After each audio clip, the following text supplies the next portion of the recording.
Vừa đến thư viện, có một bàn tay che miệng tôi. Bởi vì gia đình tôi khá giả, tôi vào học một trường tư. Tôi tìm thấy một tờ giấy màu vàng trong nhà vệ sinh. Thân chào cả nhà, không nên xem chùa đâu đó. Nhớ đăng ký, like, comment để ủng hộ team nha. Tên tôi là Diệp Linh, từ nhỏ thành tích không tốt. May mắn thay, gia đình tôi khá giả. Sau khi tốt nghiệp trung học cơ sở, bố mẹ tôi gửi tôi đến một trường cấp 3 tư thục. Bài phát biểu ngày khai giảng, do sự bất tiện của hiệu trưởng, chỉ đăng một video được ghi lại trước. Video hình như được quay vào buổi tối. Kết thúc video, hiệu trưởng mỉm cười với chúng tôi, nhưng chỉ có tôi cảm thấy nụ cười đó rất lạnh người. Tôi được chỉ định vào lớp 3. Vừa đến lớp học, tôi thấy lớp này yên tĩnh một cách đáng ngạc nhiên. Có lẽ là môi trường như vậy quá rợn người. Tôi không thể ở lại được nữa. Tôi chạy vào nhà vệ sinh. Trang trí nhà vệ sinh rất cũ.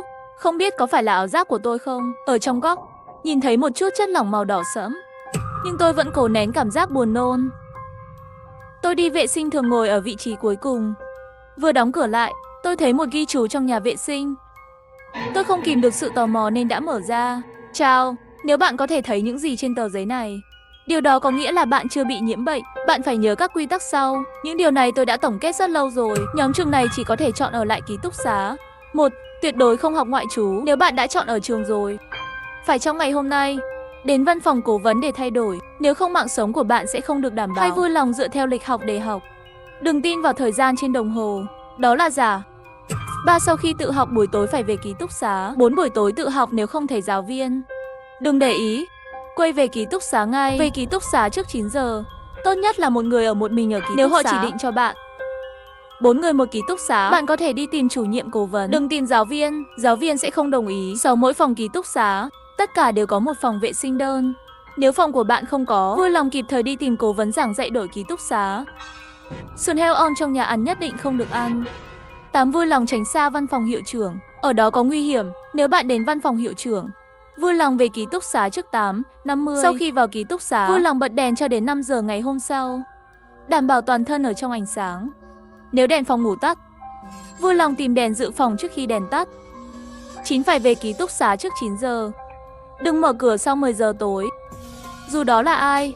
10. Đêm nếu có người đến kiểm tra phòng ngủ, nhất định đừng trả lời, cũng đừng phát ra âm thanh. Nếu thời gian gõ cửa lớn hơn 10 phút, mời vào nhà vệ sinh ngay. Và đừng ngẩng đầu trong phòng vệ sinh cho đến 10 phút sau khi tiếng gõ cửa biến mất. Ra khỏi nhà vệ sinh, ngủ tiếp đi. Đừng ngủ trong nhà vệ sinh. 11. Hãy chắc chắn đóng cửa sổ trước khi đi ngủ. Rèm cửa cũng phải đóng lại. Nửa đêm nếu muốn thức dậy, nhất định phải bật đèn trước khi mở mắt. 12. Đồng phục học sinh của trường có màu xanh. Nếu nhìn thấy học sinh mặc đồng phục màu đỏ, nhất định phải giả vờ không nhìn thấy. Tránh đi. Đi qua. 13. Vào ký túc xá nhất định phải đi cầu thang bên trái. Ra khỏi ký túc xá cũng phải đi bên trái. Đừng đi cầu thang bên phải. Có bất kỳ nguy hiểm nào bạn có thể đến gặp giáo viên của bạn. Họ sẽ giúp bạn giải quyết. 15. Ông cụ ở cổng trường là người tốt. Nếu bạn biết điều gì, nhất định phải đi nói với người ấy. 16. Buổi tối có người muốn kiểm tra phòng ngủ, hãy hợp tác với họ để kiểm tra. 17. Sườn bò kho của trường đặc biệt ngon, nhất định phải ăn. 18. Bất kỳ nguy hiểm nào xảy ra, phải đến văn phòng hiệu trưởng. 19. Nếu đèn trong ký túc xá nhấp nháy, hãy đi cầu thang bên phải để tìm cô trong ký túc xá. Cô ấy sẽ sửa đèn. 20. Đừng đi nơi nào tối tăm. Nó thích những nơi tối tăm. 21. Đừng đi vệ sinh lúc không đến 5 giờ. 22. Trước khi tìm ra cách thoát khỏi đây, hãy giả vờ giống như những học sinh khác. Đừng để nó chú ý đến bạn. Đừng gây ra tiếng động nào trong giờ học toán. Nếu giáo viên rút thăm bạn trả lời câu hỏi, cũng đừng trả lời. Đừng nói gì hết. Coi như không nghe thấy là được rồi. 24. Chủ nhiệm lớp bảo bạn làm gì bạn cũng phải làm, chỉ trong phạm 6 học tập. 25. Nếu bạn vô tình xáo phạm điều 23, vui lòng chạy về ký túc xá ngay sau giờ học toán. Khóa cửa phòng ngủ lại, đóng kính lại, kéo rèm cửa lại, khóa cửa sổ phòng vệ sinh đơn trong ký túc xá và khóa phòng vệ sinh đơn từ bên ngoài. Và bật đèn cả ngày ở trong ký túc xá.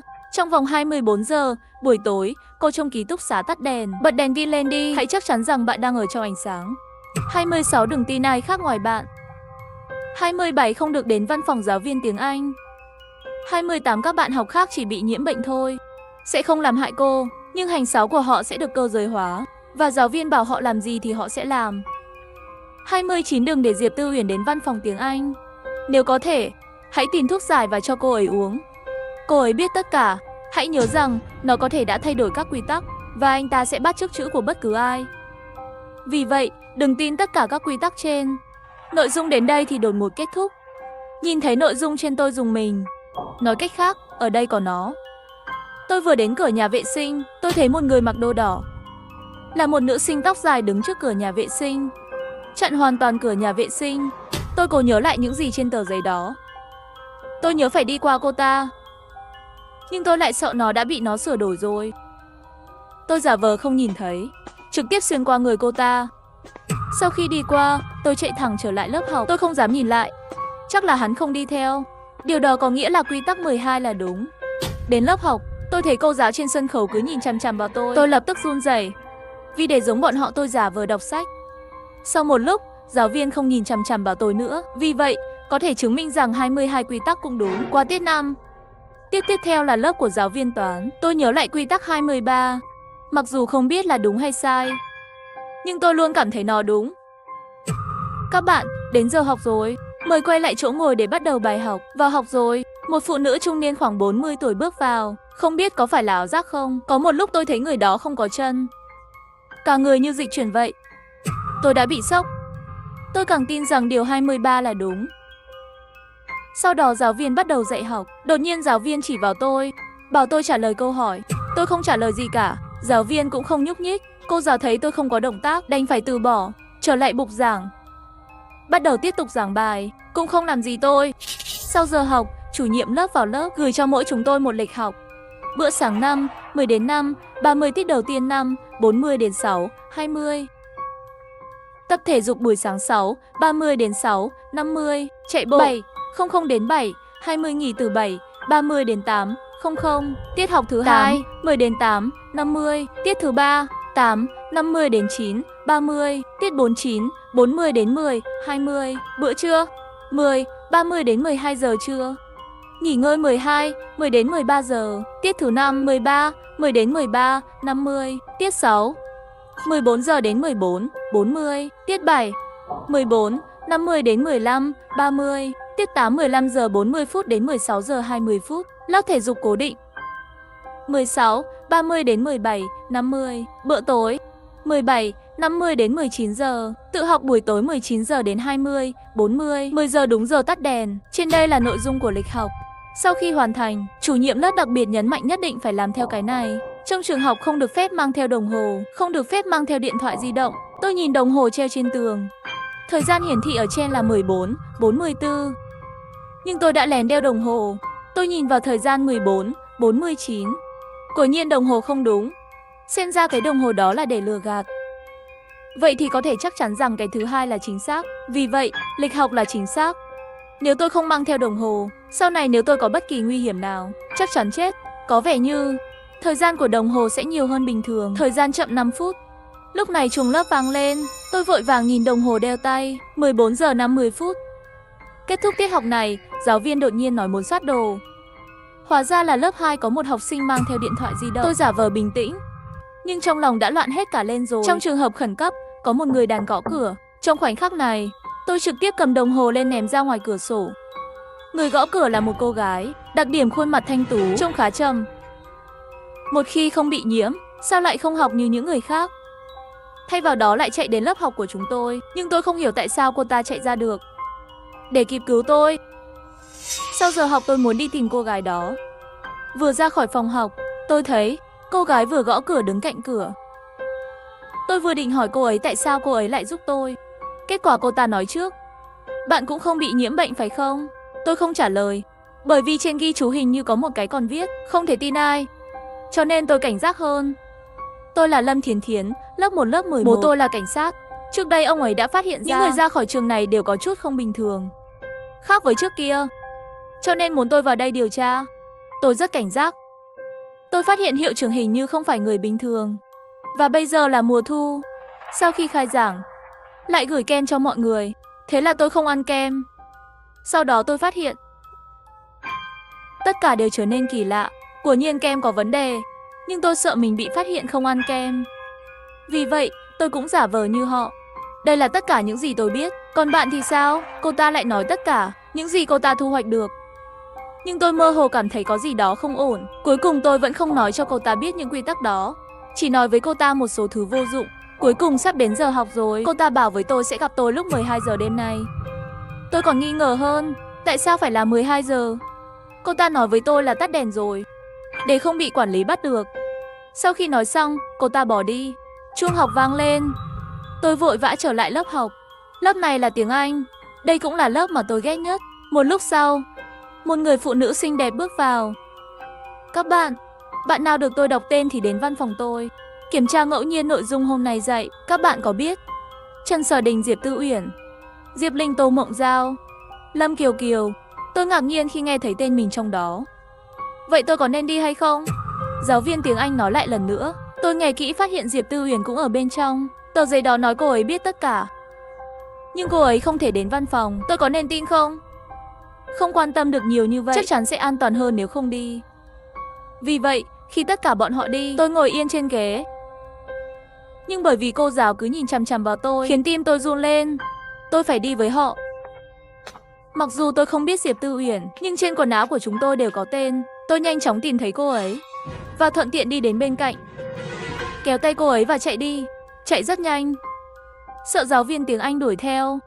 Đến lớp học, cô ấy lại cứng ngắc học tiếp. Đến giờ ăn tối rồi, tôi đến nhà ăn, thấy bên trong có một món gọi là sườn om.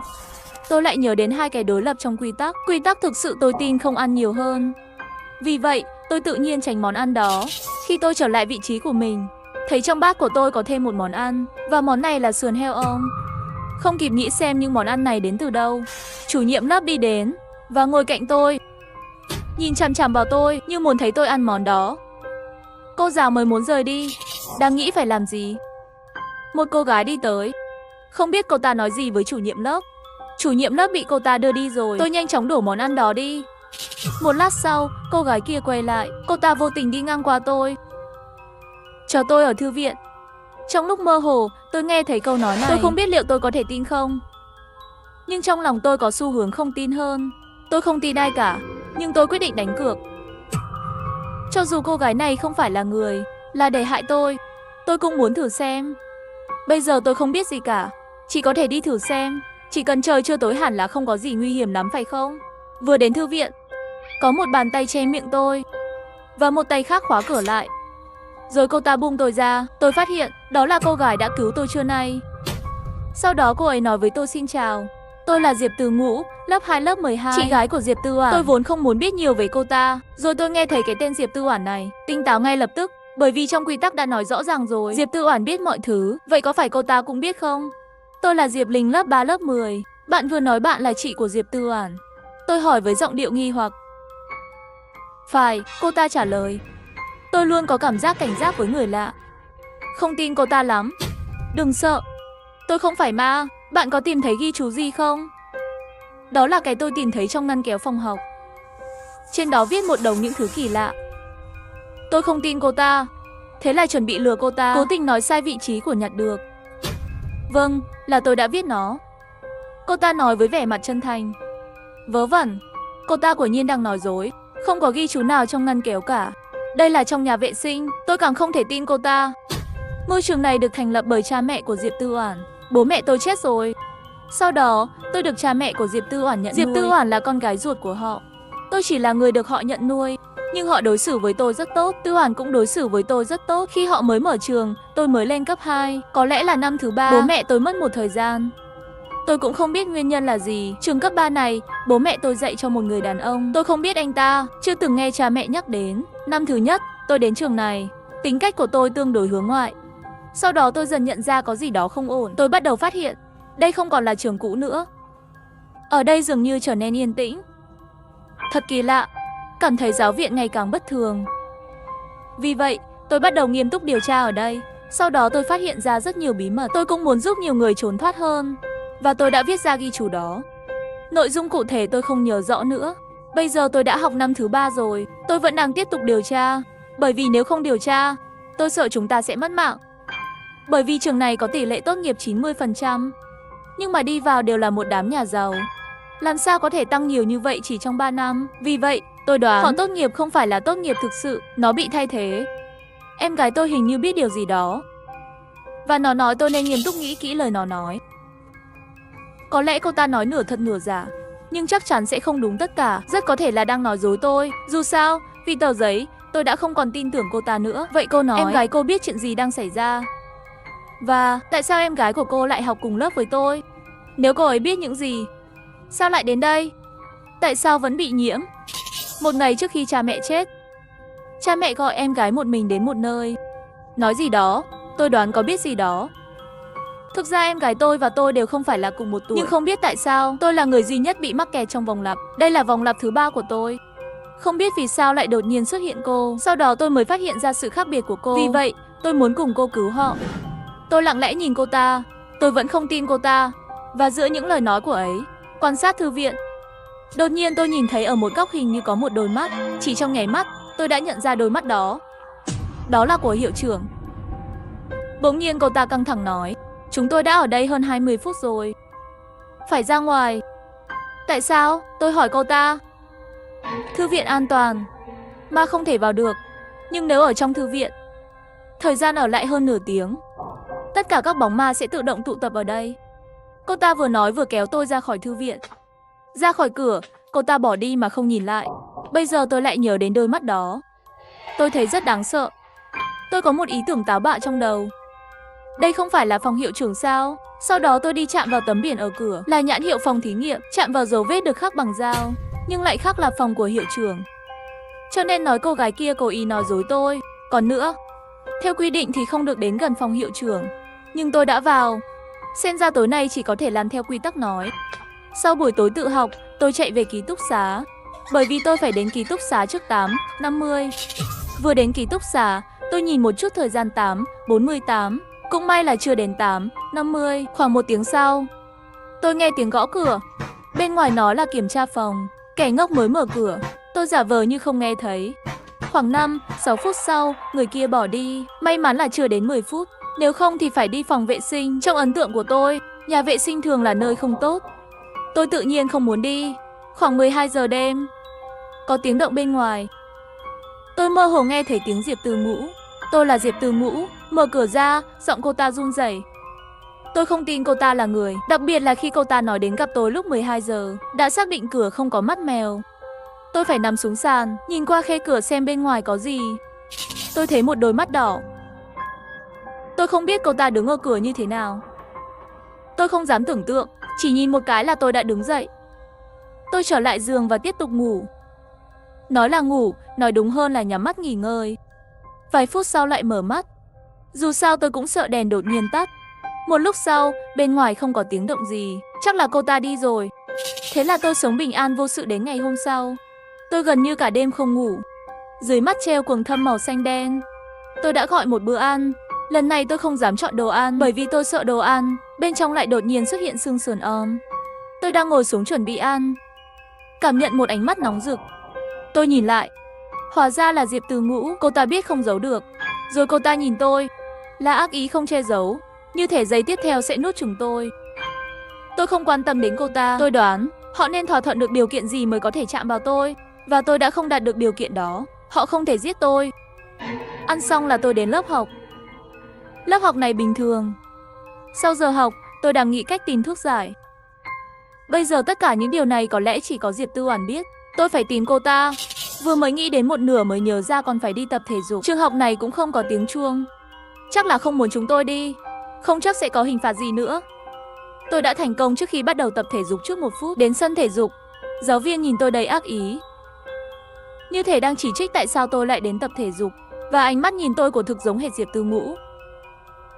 Tôi đi dạo quanh sân thể dục, đột nhiên phát hiện sân thể dục bên kia cạnh lan can có một ngõ tối. Cuối ngõ tối là một tòa nhà ký túc xá cũ kỹ.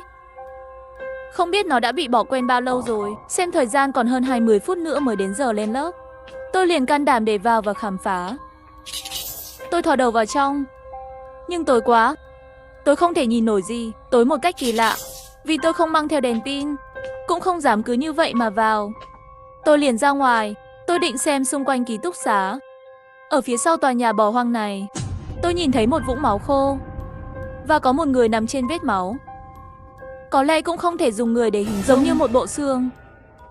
Chỉ có một lớp da bên ngoài xương, chắc là đã chết lâu rồi. Đột nhiên, một ý tưởng táo bạo nảy sinh trong lòng tôi. Tôi muốn xác cơ thể đó. Sau đó, tôi tìm thấy một ghi chú và một bùa hộ mệnh. Tôi thuận tay bỏ bùa vào túi. Những chữ trên ghi chú ngắn gọn và lộn xộn. Chắc là do tình hình khẩn cấp viết.